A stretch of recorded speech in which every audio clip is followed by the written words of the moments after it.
हम सब ने देखा है कि किशमिश को कुछ समय के लिए पानी में रखने पर वो फूल जाती है। क्या आपको पता है ये कैसे होता है?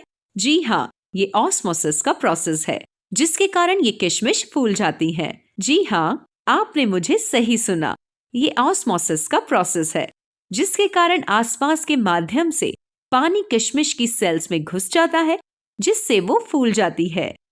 क्या हम ऑस्मोसिस को एक बार डिफाइन कर सकते हैं? इस प्रोसेस में एक सेमी परमिएबल मेम्ब्रेन के थ्रू हायर वाटर कंसंट्रेशन से लोअर वाटर कंसंट्रेशन तक पानी मूव होता है।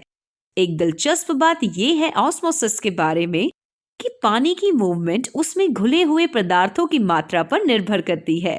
और इसका वास्तव में क्या मतलब है? आइए इसे बेहतर समझने के लिए हम एक एक्सपेरिमेंट करें। चलिए हम 3 प्लेट्स या कंटेनर्स लें और हर एक में अलग अलग कॉन्सेंट्रेशन के सॉल्ट सॉल्यूशन को लें।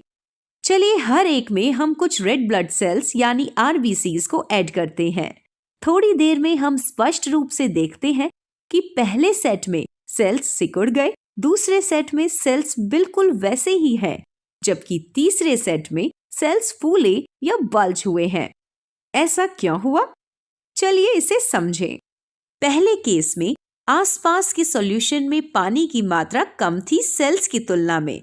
दूसरे शब्दों में सॉल्यूशन में सॉल्ट की मात्रा ज्यादा है और इसलिए ये सॉल्यूशन कॉन्सेंट्रेटेड है। यही कारण है कि वाटर मॉलिक्यूल्स सेल के अंदर से बाहर के सॉल्यूशन में चले गए, क्योंकि सेल्स के अंदर पानी का कॉन्सेंट्रेशन ज्यादा था, इसलिए सेल्स सिकुड़ने लगे। इस तरह के सॉल्यूशन को हाइपरटोनिक सॉल्यूशन कहते हैं, यानी कि ये सॉल्यूशन हायर सॉल्ट कॉन्सेंट्रेशन के होते हैं। अब दूसरे केस पर एक नजर डालें। यहाँ सेल मेम्ब्रेन के दोनों तरफ सॉल्ट और पानी का लेवल समान है, यानी कि सेल के अंदर और बाहर। यही कारण है कि पानी की मूवमेंट में बैलेंस था। हम इससे क्या समझते हैं? इसका मतलब है कि पानी की मूवमेंट दोनों डायरेक्शन में समान था, जिसकी वजह से सेल का साइज नहीं बदला, ये वैसा ही रहा। क्या आप जानते हैं इस तरह के सॉल्यूशन को क्या कहते हैं? इसे एक आइसोटोनिक सॉल्यूशन कहते हैं। 2 सॉल्यूशंस आइसोटोनिक होते हैं जब पानी का कॉन्सेंट्रेशन सेमी परमिएबल मेम्ब्रेन के दोनों तरफ समान होता है। अब हम तीसरे सेट पर फोकस करते हैं। इस केस में सेल्स एक डाइल्यूट सॉल्यूशन से घिरा हुआ है जिसमें पानी का कॉन्सेंट्रेशन ज्यादा है। घुली हुई सॉल्ट कम है और पानी की मात्रा ज्यादा है, इसलिए पानी के मॉलिक्यूल सेल्स के अंदर चले जाते हैं और इस वजह से सेल्स फूल गए हैं।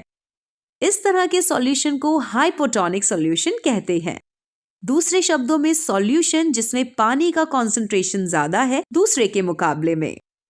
ये तरह तरह के सॉल्यूशंस और उनके अलग अलग कॉन्सेंट्रेशंस हैं जो सेल्स और प्रेशर सस्टेन करने में और जीवित रहने में मदद करते हैं। ऑस्मोसिस के इस सिंपल प्रोसेस से प्लाज्मा मेम्ब्रेन के आर पार मॉलिक्यूल्स की मूवमेंट भी प्रभावित होती है।